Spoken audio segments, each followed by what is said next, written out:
एक राज्य में चंद्रगुप्त नाम का राजा राज्य करता था, जिसके दो बेटे थे।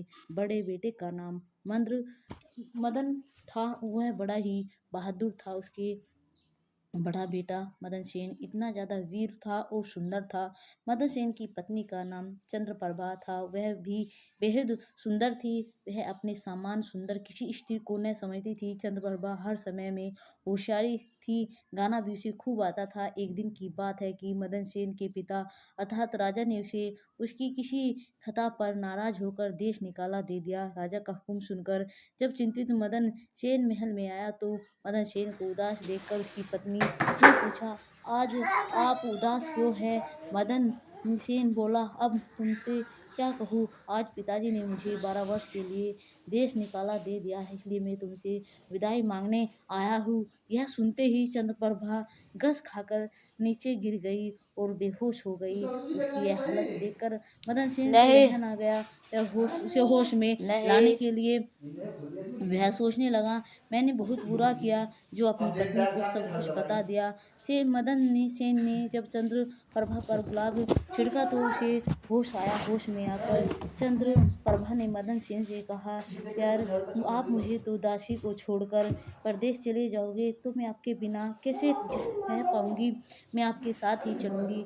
तब मदन सेन ने कहा, तुम मेरे साथ कैसे चल सकती हो, क्योंकि परदेश में अनेक प्रकार के संकट भोगने पड़ते हैं और तुम नर्म वे नाजुक कली हो, लचीली हो और आवाल महलों में रहने वाली उन दुखों को कैसे बर्दाश्त कर पाओगी? चंद्रप्रभा ने कहा, हे प्राणनाथ, महल के सुख आपके बगैर जंगल के दुखों से भी अधिक भयानक प्रतीत होंगे। इससे अच्छा तो यही है कि मैं आपके साथ ही चलूंगी। मदन सेन ने सोचा कि चंद्रप्रभा मेरे बगैर नहीं रह सकती, इसलिए मुझे यह शोभा नहीं देता कि इसको तड़पता छोड़कर चला जाऊं। बेहतर यही है कि इसे भी साथ ले चलूं। इस विचार के मन में आते ही मदन सेन ने अपनी पत्नी से कहा, अच्छा तुम उदास मत हो, मैं तुम्हें अपने साथ ही ले चलूंगा। मदन सेन की बात सुनकर चंद्रप्रभा बड़ी प्रसन्न हुई और अपने पति के साथ जाने की तैयारी से जुट गई। अगली सुबह चंद्रप्रभा मदन सेन अपनी पत्नी को साथ में लेकर जंगल की ओर जाने की तैयारी करता है। पति के जाने की तैयारी से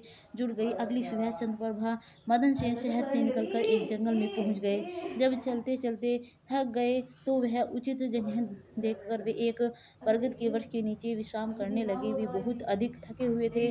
ठंडी हवा के झोंके ने उन्हें नींद की वादी भी पहुंचा दिया। मगर कुछ देर बाद ही एक सांप ने रानी को डस लिया। सांप के डसते ही रानी तड़पने लगी। मदन सेन की आंखें खुली तो रानी को तड़पते देखा।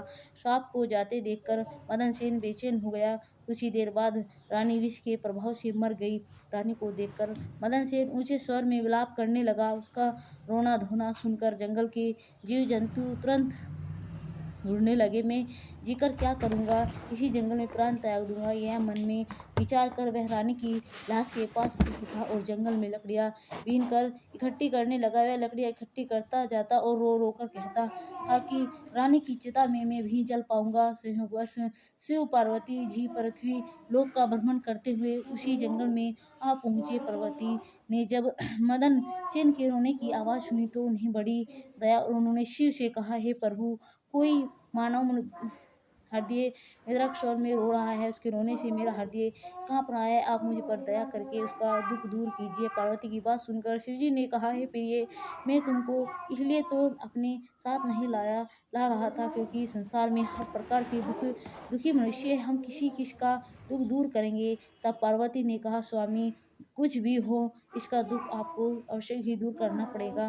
पार्वती की बात सुनकर भगवान शिव माता पार्वती अपने साथ लेकर वहां पर जहां मदन सेन रोनु विलाप कर रहा था। शिव ने मदन सेन से पूछा, तू क्यों रोता है? तुमको क्या दुख है? मदन सेन ने कहा, मैं आपको अपने दुखों का हाल कैसे सुनाऊंगा। मुझे इतना दुख है कि यदि धरती फट जाए तो मैं उसे समा जाऊं। मदन सेन की बात सुनकर भगवान शिव को दया आ गई और उनसे कहा कि तू हमसे बता कि तुझे क्या दुख है।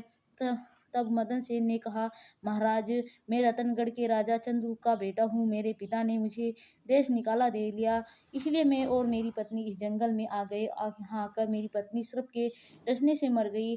अब उसका विरह मुझसे सहन नहीं हो रहा है, इसलिए मैं लकड़ियाँ एकत्र कर रहा हूँ ताकि अपनी प्यारी पत्नी के साथ ही जलकर। मदन सेन की ऐसी दुख भरी बात सुनकर शिव बोले, हे राजकुमार, संसार में आगमन लगा ही रहता है। एक ना एक दिन सबको शरीर छोड़कर जाना होता है। ना कोई किसी के साथ आया है और ना ही किसी के साथ जाएगा। यदि तू जीवित रहेगा तो तुझे अनेक रानियां मिल जाएगी। इसीलिए तू मेरा कहा में मान कर देह त्यागने का विचार छोड़ दे। शिव के इन वचनों को सुनकर मदन सेन बोला, महाराज, आपने जो कुछ कहा वह सत्य है, किंतु ऐसी पतिव्रता पत्नी तो मुझे किसी भी जन्म में नहीं मिलेगी और ना ही इसका वियोग मुझे सहन होगा, इसलिए मैं इसके साथ ही मरूंगा। मदन सेन के हठ को देखकर महादेव जी बोले, राजकुमार, तेरी पत्नी की आयु 20 वर्ष थी जो इसने भोग ली है। अब तो बस एक ही उपाय है, यदि तू अपनी आयु का कुछ भाग्य अपनी रानी को दे देगा तो तुम दोनों की आयु बराबर हो जाएगी। यदि यह बात तुम्हें स्वीकार हो तो रानी अभिजीत हो जाएगी। शिव जी की बात सुनकर मदन सेन ने कहा, मुझे सहर्ष स्वीकार है महाराज। आप शिव मदन ने के हाथ में पानी देकर उसे आधी आयु देने का संकल्प कराया और रानी के हाथ पैर पर पानी डालने से पूर्व मदन सेन की कहा कि जब तुझे आवश्यकता हो यह संकल्प वापस भी ले सकता है, क्यों जो ही संकल्प वापस लेगा तो ही यह रानी मर जाएगी। परंतु सावधान, रानी से यह बात मत कहना, किसी समय यह बात तेरे काम आएगी। ऐसा कहकर रानी पर जल छिड़क शिव पार्वती वहां से चले गए। उसी समय रानी उठकर बैठ गई और बोली, प्रिय, आज तो मैं बहुत सोई, आपने मुझे जगाया नहीं। मदन सेन ने कहा, तुम थकी बंधी थी, इसी कारण मैंने तुम्हें नहीं जगाया। अब वे दोनों आगे चल दिए। कितने ही दिनों बाद उन्हें एक बहुत सुंदर स्थान दिखाई दिया। वहाँ एक फकीर की कुटिया थी। जब वे दोनों वहाँ पहुंचे तो उन्होंने देखा कि एक सुंदर नौजवान फकीर बैठा हुआ पी हुक्का पी रहा है। वे दोनों थके हारे तो थे, अतः फकीर के पास बैठे और उसी समय राजकुमार ने रानी से कहा, रानी, मुझे प्यास लगी है, तुम कहाँ? तो मैं जाकर कुएं से पानी पी आऊं। अगर तुम्हें भी प्यास लगी है तो तुम्हारे लिए भी लेता आऊंगा। यह सुनकर रानी कहा, मैं तो प्यासी नहीं हूँ, आप जाकर पी आइए। मदन सेन डोल में रस्सी लेकर कुएं से पानी पीने चला गया। उधर मदन सेन पानी पीने गया, इधर चंद्रप्रभा और फकीर निगाहें चार हो गई और वह फकीर से बोली, फकीर साहब, आप तो यह बड़ा ऐश में रहते हैं। फकीर बोला, तुम भी यहाँ रहो और ऐश करो। चंद्रप्रभा कहने लगी, फकीर साहब, आपके साथ रहने का दिल तो कर रहा है, मगर मेरा पति मेरे साथ है, इसलिए मैं आपके साथ किस प्रकार रह सकती हूँ। फकीर ने कहा, किसी तरह अपने पति को कुएं में धकेल दो, फिर हम ऐश करेंगे। फकीर की बात सुनकर चंद्रप्रभा ने कहा, अच्छा, मैं ऐसा ही करूंगी। तभी मदन सेन पानी पीकर रानी के पास आया तो रानी कहने लगी, मैं प्यासी हूँ, मुझे भी पानी पिलाओ। तब मदन सेन ने कहा, मैं तुमसे पहले ही पूछा था, तब तुमने मना कर दिया। खैर, अगर तुमको प्यास लगी है तो मैं अभी पानी लेकर आता हूँ। तब मदन सेन पानी लाने चलने लगा तो रानी कहने लगी, मैं तुम्हारे साथ चलूंगी। फिर वह भी उसके साथ चल पड़ी। बेचारा मदन सेन तो उसके प्रेम में पागल हुआ पड़ा था। उसे नहीं मालूम था कि यह मेरे प्राण लेने चल रही है। तब जब मदन सेन कुएं पर जाकर डोल भरने लगा तो रानी ने पीछे से उसे धक्का देकर कुएं में गिरा दिया और उसे फकीर के पास आ गई। वह फकीर रानी को लेकर वहां से चला तो बना और दोनों एक बड़े शहर में जाकर आनंद से रहने लगे। उस फकीर ने चंद्रप्रभा को थोड़े ही दिनों में ऐसा नाचना गाना सिखाया कि उसके सामने नाचने वाला कोई नृत्यवान उसे शहर में दूसरा न था, वह सारे नगर में प्रसिद्ध हो गई। इस प्रकार रानी के नाचने गाने के कारण वह फकीर लाखों रुपए का मालिक हो गया। रानी उसे फकीर के साथ बड़े ऐश में रहने लगी। जिस समय रानी ने मदन सेन को कुएं में धकेला था, देवयोग से एक जंजीर जो कुएं में लटकी हुई थी उसके हाथ में आ गई। मदन सेन उसको पकड़कर कुएं में लटक गया और ईश्वर को याद करके सोचने लगा कि मैंने रानी के जीवन दान दिया और रानी ने मेरे साथ यह विश्वासघात किया। क्या यही मेरे प्यार की सजा है? उसी दिन बंजारों का एक काफिल उस स्थान पर आकर ठहरा और एक बंजारा बाल्टी और रस्सी लेकर कुएं पर पानी भरने आया। तब उसने बाल्टी कुएं में डाली तो मदन सेन ने बाल्टी को पकड़ लिया और तब उसे बंजारे से पूछा, कुएं में कौन है? मदन सेन ने कहा, भाई मैं आफत का मारा एक इंसान हूँ, ईश्वर के लिए मुझसे बाहर निकालकर मेरी जान बचा लो। बंजारे को दया आ गई, उसने मदन सेन को कुएं से निकाला और पूछा, हे भाई तुम कौन हो? इस कुएं में कैसे गिरे? मदन सेन ने शुरू से लेकर आखिर तक सारा वृत्तांत बंजारे के सामने कह सुनाया। बंजारा उसकी नेकी और रानी की करतूत सुनकर अफसोस करते हुए बोला, चरित्र जन ही कोई कसम मार कर खुद सती होए। यह कहकर बंजारे ने मदन सेन की सीने से लगा लिया और बोला, तुम किसी प्रकार की कोई चिंता न करो, भगवान बड़ा कारसाज है, वह सब भला करेगा। कि अगर चाहो तो तुम हमारे हर केस में हमारे साथ रह सकते हो। मदन सेन ने उसके साथ रहना स्वीकार कर लिया।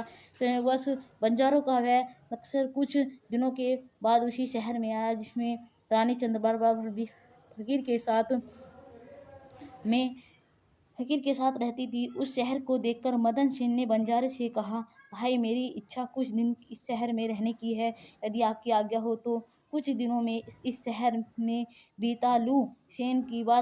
मदन सेन की बात सुनकर बंजारा बोला, तुम्हारी जैसी मर्जी हो, क्योंकि आपत्ति नहीं है। मदन सेन ने बंजारे से विदा ली, शहर में किसी काम की तलाश में घूमने लगा। कुछ दिनों तक उसकी मेहनत रंग लाई और उसे एक बड़े व्यापारी के यहाँ नौकरी मिल गई। वह व्यापारी के यहाँ रहने लगा और बड़ी लगन और परिश्रम से अपना कर्तव्य का निर्वहन करने लगा।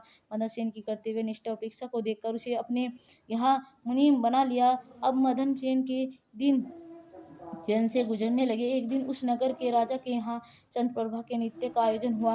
राजा ने शहर के तमाम बड़े व्यापारी और सेठ साहूकार को अपने यहाँ इस नृत्य को आयोजन करने के लिए आमंत्रित किया। जिस दिन चंद्रप्रभा का नृत्य था, शहर के सब व्यापारी, सेठ और साहूकार राजा के यहाँ पहुंचे। मदन सेन ने भी रानी के नृत्य और गायन की बड़ी तारीफ सुनी थी। उसने अपने मन में सोचा कि इस नृत्य आवश्यक देखना चाहिए। यही सोचकर मदन सेन भी राजा के यहाँ जा पहुंचा। रानी चंद्रप्रभा साज श्रृंगार करके नृत्य करने लगी, खड़ी हो गई। उस समय वह अप्सरा के समान सुंदर नजर आ रही थी। मदन सेन अपने मालिक के पास बैठा हुआ था। रानी ने नृत्य शुरू किया और एक ठुमकरी उसने लगा। उस महफिल में गाई चंद्रप्रभा ने ऐसे कई राग बड़े ही सुंदर ढंग से अपनी सुरीली आवाज में गाए। उसे देखकर महफिल के सब लोग वाह वाह करने लगे। राजा लेकर प्रजा सबने उसे ढेरों इनाम दिए। मदन सेन ने भी अपने हाथ की अंगूठी जिसमें हीरा जड़ा हुआ था उतारकर रानी चंद्रप्रभा को भेंट कर दी। रानी चंद्रप्रभा ने अंगूठी को पहचान लिया और मन ही मन कहने लगी, वह बड़ा गजब हो गया जो यह कम भगत अब तक जिंदा है। अब यह मुझे जिंदा नहीं छोड़ेगा। अब तो कुछ ऐसा उपाय करना चाहिए जिससे कि यह मारा जाए। फिर उसने अपने दिल में उपाय सोचा, इससे बेहतर और कोई उपाय नहीं हो सकता। एक तड़पती कड़कती रंगनी गांव और राजा को रिझाऊंगी। फिर जब राजा खुश हो जाएगा तो राजा इसे मरवाने की आज्ञा का वचन ले लूंगी। यह बात अपने मन में सोचकर रानी चंद्रप्रभा ने लचक हुई रानी गाना शुरू किया। रानी की इस बसंत की शहर को सुनकर राजा बहुत खुश हुआ और चंद्रप्रभा से बोला, हम तुमसे बहुत प्रसन्न हैं। बोला, क्या मांगती हो? जो मांगोगी तुम्हें मिलेगा। चंद्रप्रभा ने कहा, यदि आप मुझे पर प्रसन्न हैं तो पहले वचन दीजिए कि मैं जो मांगूंगी आप मुझे दे देंगे। चंद्रप्रभा की बात सुनकर राजा ने उसे वचन दे दिया। और जब चंद्रप्रभा ने राजा से कहा कि आपकी इस सभा से मेरा एक चोर है, इसी समय आप उसे मरवा दीजिए। राजा ने कहा, चोर को मेरे सामने ला। तब रानी ने मदन सेन का हाथ पकड़ा और उसे राजा के सामने ले आई। राजा ने कहा, इसे जल्लादों के हवाले कर दो। यह सुनकर मदन सेन का हाथ पकड़कर उसे मारने के लिए ले जाने लगे। उसी समय मदन सेन का मालिक व्यापारी घबराकर मदन सेन के पास आया और उससे पूछा, तूने इस नर्तकी क्या चुराया है जिसकी वजह से यह तुझे मरवाना चाहती है? मदन सेन ने अपने मालिक से कहा, मैंने इसका कुछ नहीं चुराया, बस तुम इस राजा को मेरी दो बातें सुन लेने के लिए राजी कर लो तो मेरी जान बच जाएगी। मदन सेन का मालिक यह सुनकर अपने साथी व्यापारी और साहूकारों के पास आया और उन सबसे मशवरा किया। उसने, मित्रों, ये तो राजा आज अन्याय कर वरना हम सब इस शहर को छोड़कर चले जाएंगे। सलाह मशवरा करके सारे व्यापारी राजा के पास आए और कहने लगे, राजा साहब, हमारा मुनीम निर्दोष है, मारा जा रहा है। वह कहता है कि राजा मुझे मारने की जो आज्ञा दी है सो मुझे भी राजा की आज्ञा से मरना स्वीकार है, लेकिन मेरी दो बातें सुन लीजिए। राजा ने व्यापारी की बात सुनकर कहा, ठीक है, मुनीम को लेकर आओ। मदन सेन को लाया और गया। राजा बोला, तुम जो भी कहना चाहते हो वह मेरे सामने कह दो। मदन सेन ने कहा, मैंने दो दोष किया है, इसके कारण आपने मुझे मृत्यु दंड दिया है। राजा ने कहा, तुम इस नृत्यंकी का चोर हो? यह सुनकर मदन सेन ने कहा, मैं इस नृत्यंकी का चोर नहीं हूँ, मैं तो इसका पति हूँ। मुझे यह कुएं में धकेल कर एक फकीर के साथ चली आई। तब चंद्रप्रभा का कहा, महाराज, मैं इस चोर झूठ को क्यों जानूं कि यह कौन है? फिर मदन सेन बोला, राजा साहब, अगर यह मेरी पत्नी नहीं है तो मुझे चीज मैंने इस रास्ते में दी थी वह मेरी वह अपमानत मुझे लौटा दे। तब रानी ने कहा, मुझे स्वीकार है। मदन सेन ने कहा, अच्छा, अपने हाथ में पानी ले और तेरा न्याय इसी में होगा। पानी लेकर कहा कि जो वस्तु इसने रास्ते में तुझे दी थी वह आज मैं वापस करती हूँ। तब रानी ने अपने हाथ में पानी लेकर कहा, जो वस्तु इसने मुझे रास्ते में दी थी वह आज मैं इसे वापस करती हूँ। यह कहकर रानी जैसे ही अपने हाथ में संकल्प का पानी छिड़का वैसे ही रानी के प्राण उड़ गए और वह देखकर सब लोग आश्चर्यचकित रह गए। राजा घबराकर मदन सेन से कहा, यह क्या हुआ? इसके पीछे क्या राज है? पूरी बात बता दो। तब मदन सेन ने अपने बारे में राजा को बताना आरंभ किया और अपने पिता द्वारा देश निकाला दिया जाने लेकर सब तक सारा हाल राजा को सुना दिया। सबने यह सुना। सारी बातें सुनकर राजा ने मदन सेन को अपने सीने से लगा लिया और मदन सेन की सच्चाई और धर्म प्रिय होता राजा को दिल जीत लिया। उसने खुश हो अपनी इकलौती पुत्री का विवाह मदन सेन के हाथ कर दिया और उसी फकीर को फांसी लगाने का हुक्म दिया। निश्चय इस प्रेरणा कहानी से हम मदन सेन और रानी चंद्रप्रभा की जीवन यात्रा के माध्यम से सत्य और धर्म की कर्म की महिमा को समझेंगे। मदन सेन जो इस एक धर्म परायण व्यक्ति है, अपनी सच्चाई और ईमानदारी के बल पर जीवन की चुनौती का सामना करता है, और दूसरी ओर चंद्रप्रभा अपने झूठ और धोखेधड़ी के कारण अपनी विनाशकारी नियति के प्राप्त होती है। यह कथा हमें यह सिखाती है कि झूठ और अधर्म से कभी अस्थायी सफलता नहीं मिलती। सत्य की राह पर चलने वाले को भले ही कठिनाइयां आए, परंतु अतः सत्य ही धर्म की विजय होती है। कहानी आत्मविश्वास, सच्चाई और कर्म की महत्ता को दर्शाती है। दोस्तों, अगर हमारी ये कहानी आपको अच्छी लगती है, चंद्रप्रभा जो अपनी इच्छा और लालच के वशीभूत होकर विश्वासघात करती थी,